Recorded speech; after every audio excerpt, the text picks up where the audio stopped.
Hello, my name is Stanley Heller. Welcome to The Struggle. The Struggle is shown on 21 cable stations from Vermont to New York City and 24/7 on the internet at thestruggle.org. On the program today, an American socialist, two Israeli women who went to jail rather than serve in the Israeli army, and an interview with Anna Baltzer, who received national attention after her appearance on Jon Stewart's The Daily Show. We begin with Brian Jones of the International Socialist Organization. Recently, Michael Moore's movie Capitalism, a Love Story, has gotten phenomenal public attention. The notion that capitalism is destructive and ought to be replaced is now before the minds of hundreds of thousands of people.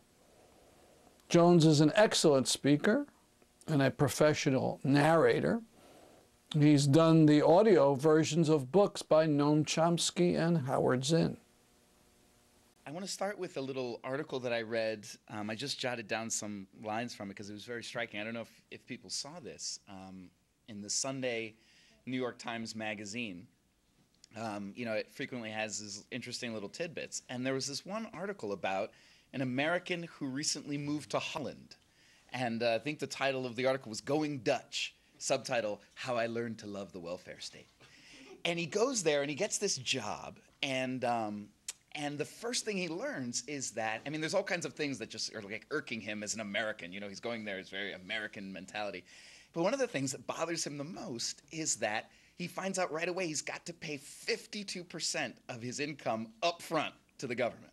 Like whatever the numbers on his check, divide it in half and give half to the government right away, and then you take home the remaining half. And he just, he's like practically in revolt at this, but trudges through. And the article goes on. I can't go through all the details, but the reason I'm sharing it with you today, as you'll see in a moment, is that as the article goes on, he softens to this idea. The reason he softens to it is that a number of things happen to him. He has children, first of all. He has children, and he sends his kids off to school. And as soon as he brings his children to the country, kerplunk, there's a check. There's just $600 just dropped into his bank account out of nowhere.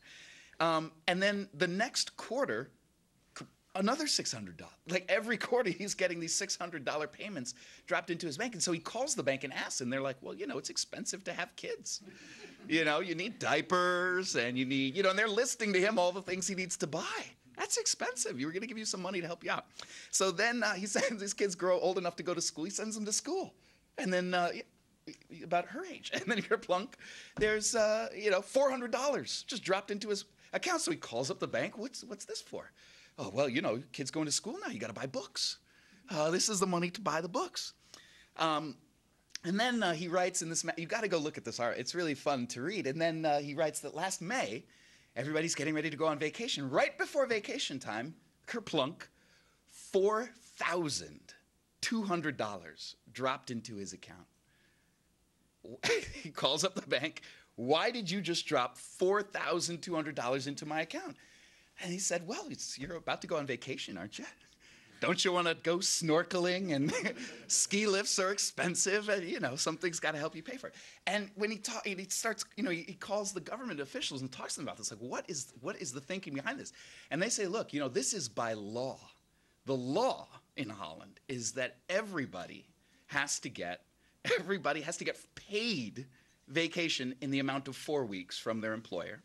So you're on vacation, you're being paid during those 4 weeks, and in addition, the employer is required to pay you 8% of your salary, that $4,000 in his case, to help you out on the vacation so you can really have some fun while you're there. Now, here's the kicker. Now, I'm sure you can already imagine, if you've seen Michael Moore's Sicko, you've heard of the things that were like, eye-popping to Americans, because here in America, with our pioneer spirit, we believe in going completely bankrupt to pay for the things that people are getting for free in other countries, things like health care, daycare, things like that. Well, of course, he has a friend. He writes in the article about a friend who comes and has small children, and they're sending somebody to do her vacuuming, for free when the kids are small because she, who has the time. But the thing that was the real kicker to me was that he found out that even unemployed people get the 4 weeks paid vacation and the 8%. Even people who are unemployed are paid by the government to go on vacation. And he asked the government official, what could possibly be your thinking in sending an unemployed person on vacation? And here was the official's response. If you can't go on vacation, you'll get depressed and despondent, and you'll never get a job.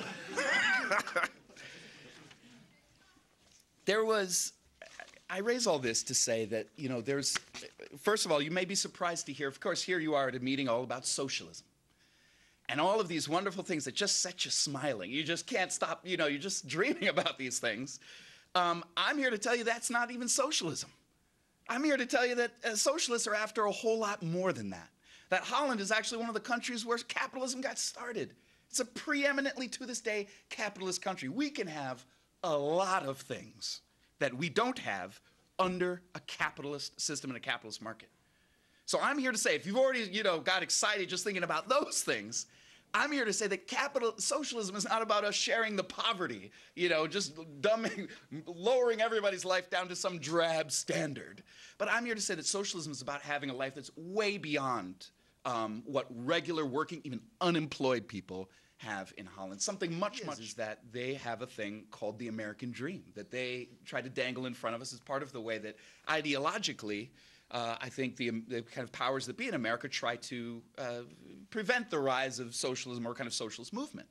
And you would be lying, I think, if you said that it doesn't have some effect, that it's not part of the landscape that we live in, is the whole idea of you socialists. Who are you trying to get in the way of me? I'm trying to get rich.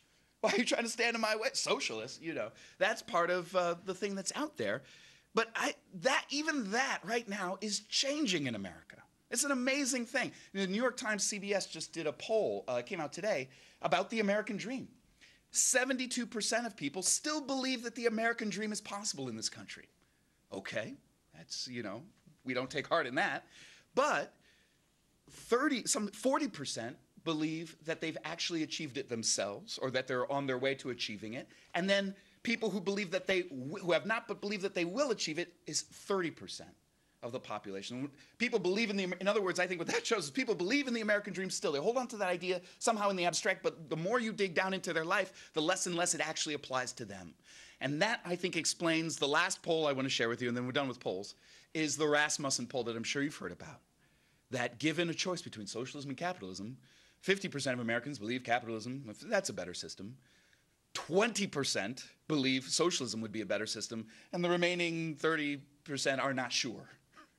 In America, with all the ideological whatever, that is an amazing statistic.